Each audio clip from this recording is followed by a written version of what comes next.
내년 3월부터 퇴비 부숙도 검사 의무화 제도가 시행됩니다. 하지만 축산농가들이 현실적인 어려움을 토로하며 검사 의무화 적용 시기를 늦춰줄 것을 요구해 왔는데요. 축산 관련 단체 협의회는 이를 포함해서 32개 건의사항을 농식품부 장관에게 전달했습니다. 이현경 기자가 보도합니다. 축산 관련 단체 협의회가 퇴비부숙도 검사 등 축산 분야 현안을 농림축산식품부 장관에게 직접 전달하고 해결을 촉구했습니다. 축단협은 최근 김현수 농식품부 장관과 간담회를 갖고 공통 현안 11개, 축종별 현안 21개 등 모두 32개 건의사항을 건넸습니다. 축단협이 특별히 무게를 두고 주문한 공통 현안은 퇴비부숙도 검사 유예기간 연장, 공익형 직불제 축산 분야 포함, 폐사축 처리시설 확대 지원 등 3가지입니다. 먼저 축단협은 내년 3월부터 의무화되는 퇴비부숙도 검사를 2023년까지 유예해달라고 요청했습니다.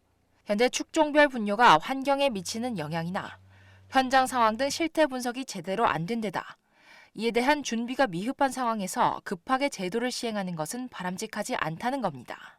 특히 소규모 농가는 퇴비사나 교반 장비 확보가 어려워 애로가 큰 상황입니다. 축단협은 유예기간 연장과 함께 실태조사, 농가 홍보 교육, 퇴비 처리 시설 및 관련 장비 지원 등을 요구했습니다. 또 축단협은 정부가 사람과 환경 중심의 농정 구현을 위해 도입하는 공익형 직불제에 축산 분야가 배제됐다고 주장했습니다.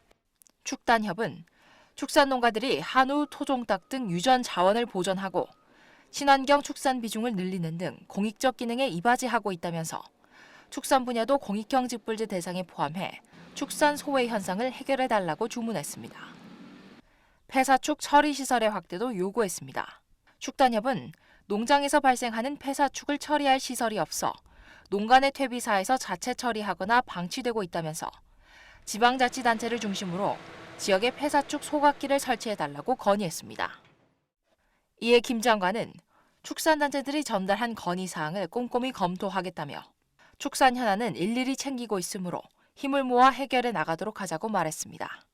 우리 축산단체에서는 올 12월 말까지 우리가 건의되는 사항을 진행된 사항을 면밀히 검토할 것이고 또 체크를 할 것입니다. 여기에 대해서 얼마나 농림부가 적극적으로 우리 축단협 단체들의 의견을 반영해 주느냐에 대해서 또 여기에 대한 대책과 대응은 차후에 저희들이 진행을 할 것입니다.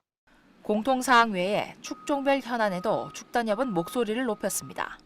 전국한우협회는 비유구 가격이 경영비 이하로 내려가면 차익을 지원하는 제도인 비유구 경영안정제를 도입해 줄 것을 주장했고, 한국사슴협회는 녹용 기능성을 분석하는 연구 개발이 절실하다고 주문했습니다. 대한한돈협회도 아프리카 돼지열병에 따른 농가 영업손실 소득 보전과 재입식 허용기간 단축 등을 건의했습니다. 이날 간담회는 김 장관 취임 이후 처음 만나는 자리인데다 장관이 축산업계 애로사항을 챙기겠다고 약속해 앞으로 축산 관련 각종 문제를 해결할 물꼬가 트일지 주목되고 있습니다. NBS 뉴스 이영경입니다.